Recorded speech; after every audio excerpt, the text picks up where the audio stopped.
forgiveness of others and ourselves.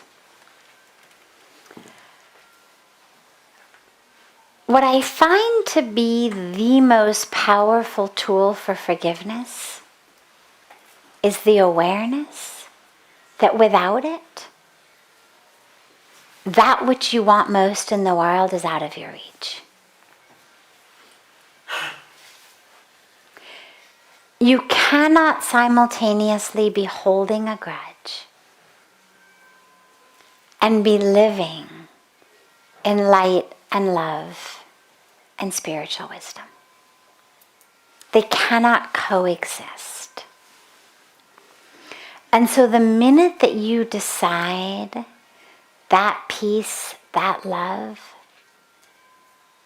that awakening is more important to me than the grudge, than how that person hurt me, it slips off automatically because you realize that holding on to it is hurting yourself.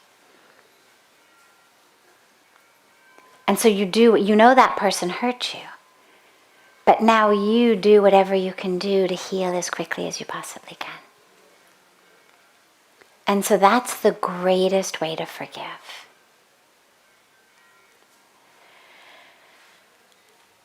And we practice compassion. And it doesn't mean by any means that what people do is right. In many cases, what they do is wrong. To cheat is wrong, to betray is wrong, to lie is wrong, to steal is wrong, to abandon is wrong, to harm is wrong, to abuse is wrong. We know it's wrong. But we practice compassion because what we know is that those who were harming us were doing it because that was all they had. If I'm sharing pain, I'm sharing it because that's all I have. We can only share what we have. If I live in joy, I can share joy. If I live in love, I can share love. If I live in misery, that is all I can share. And so we realize that if somebody has brought pain into my life, it's because that's all they have.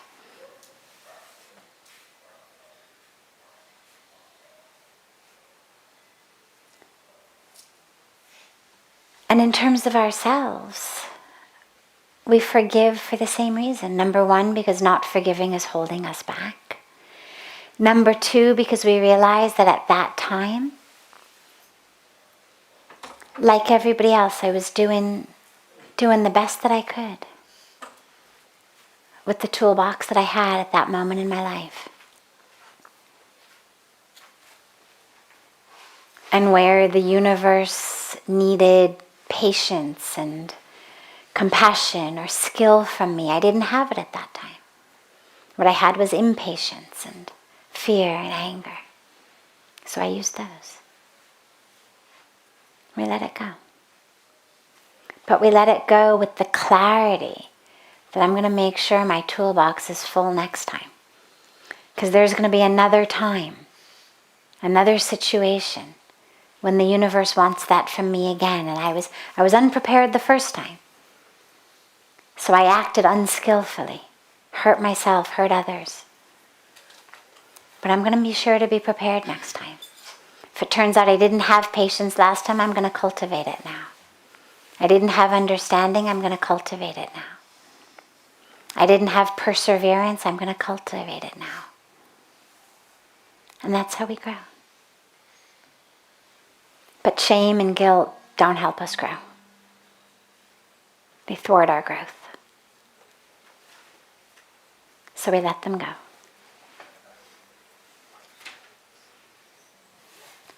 And Ganga is the exact right place to do it. Give it to Ganga. That was Puja Swamiji's beautiful teaching to me. Instruction rather, not a teaching. It was an instruction.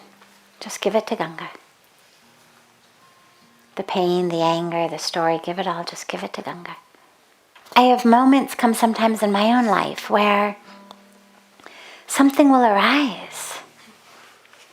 And I'll say to myself, my God, I thought we were done. Like, I haven't seen you in so long. Wow. Okay. Guess we're not fully done yet. And that's all you can do.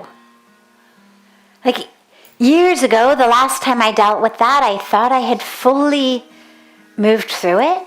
And if you had asked me a week ago, I would have said, yeah, done with it. But then this situation arose and you realize, oh, I guess not quite so done yet. Another layer. Another layer to peel back.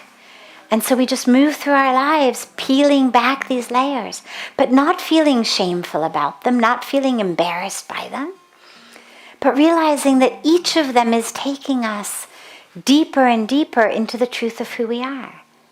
They're gifts, because they're avenues into a depth of ourself.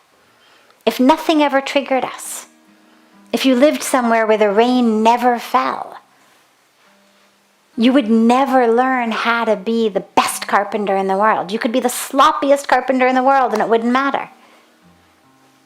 But that's not the point of life.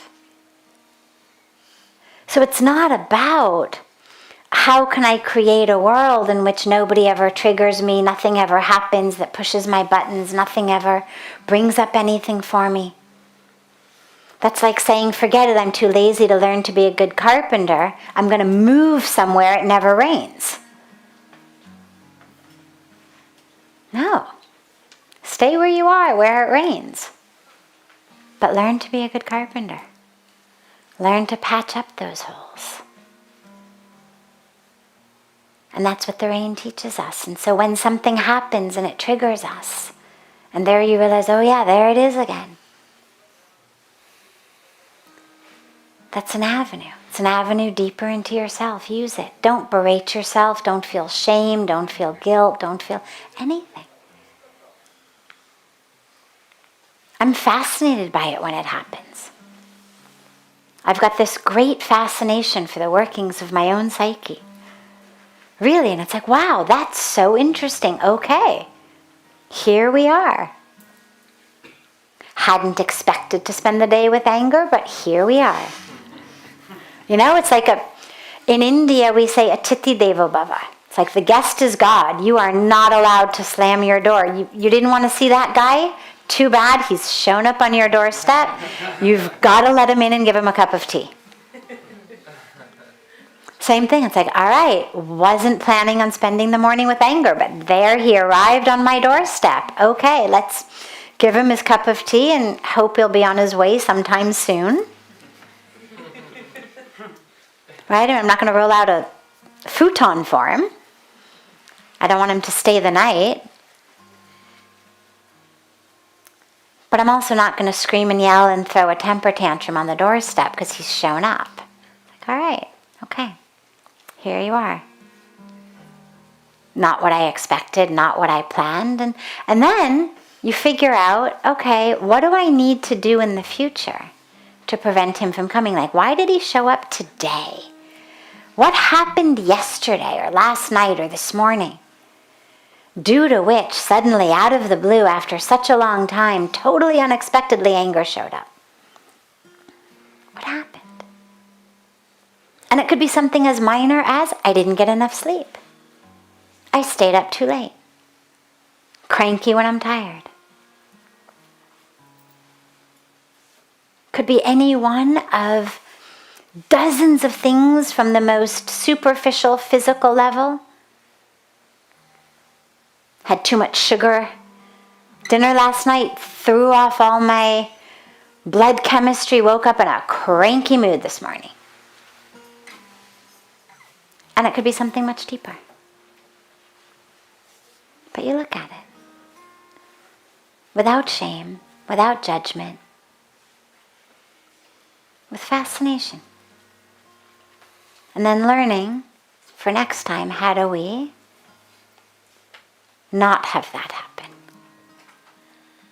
How do we keep anger off our doorstep?